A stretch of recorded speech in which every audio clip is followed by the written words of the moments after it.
Throughout 2007 and 2008, I traveled through the 15 former Soviet republics in search of traces of the past and signs of recent social change. After a year, I had covered more than 50,000 kilometers on my journey through Eastern Europe, the Caucasus, Central Asia and Russia. Apart from the occasional diplomatic row and a sporadic clash of arms, the former Soviet republics hardly hit the headlines. Leaving aside a handful of Uzbek cities along the Silk Road, this immense area is rarely graced by foreign visitors.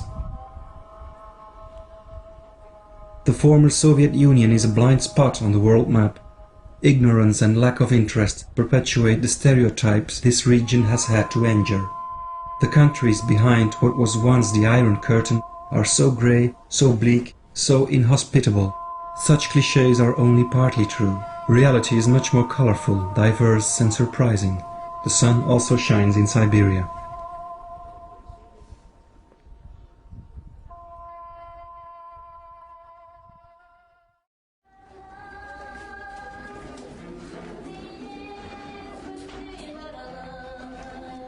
The majority of the population of the disintegrated Soviet Empire has long since abandoned the high hopes of freedom and promises of riches that had arisen in 1991.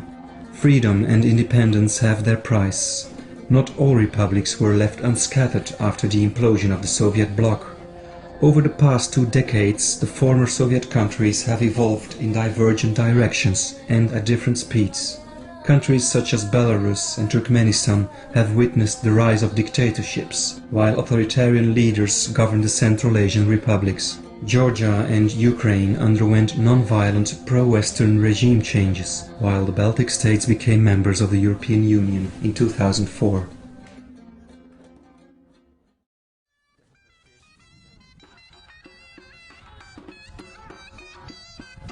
And yet there are strikingly general tendencies shared by a number of these countries in transition. The gap between the poor and the rich is growing.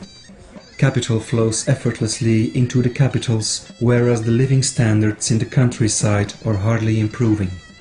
The male population of the poor countries is massively emigrating in search of work. Corruption and nepotism determine power relations, and ethnic tensions frequently led to war. Religion, which has been prohibited for a long time, is flourishing again. Churches and mosques are reconstructed or renovated, while the ruins of industrial complexes and mountains of chemical waste left by the Soviets are still waiting for cleanup and repair. Furthermore, disaster areas such as Chernobyl and the Aral Sea are still suffering from irreparable ecological damage.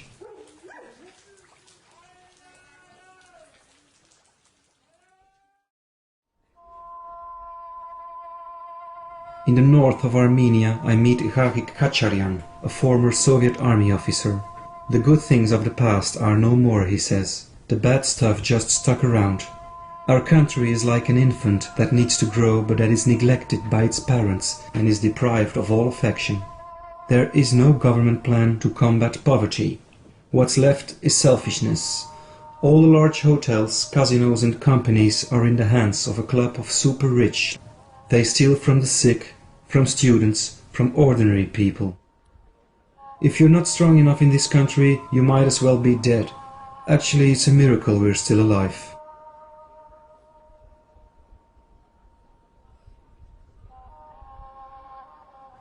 Former Soviet countries are infused with a spirit of melancholia.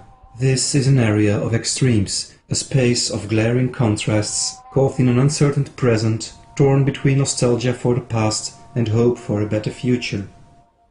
Life just moves on, and society changes, although its direction is not altogether clear at times. Besides, transition is an elastic concept. In a coffee shop in the Moldovan capital Chisinau, I asked press photographer Nicolae Poyoga how long he thought the transitional phase of his country would last. With a wry smile on his face, he replied, "Nothing is more persistent than the temporary."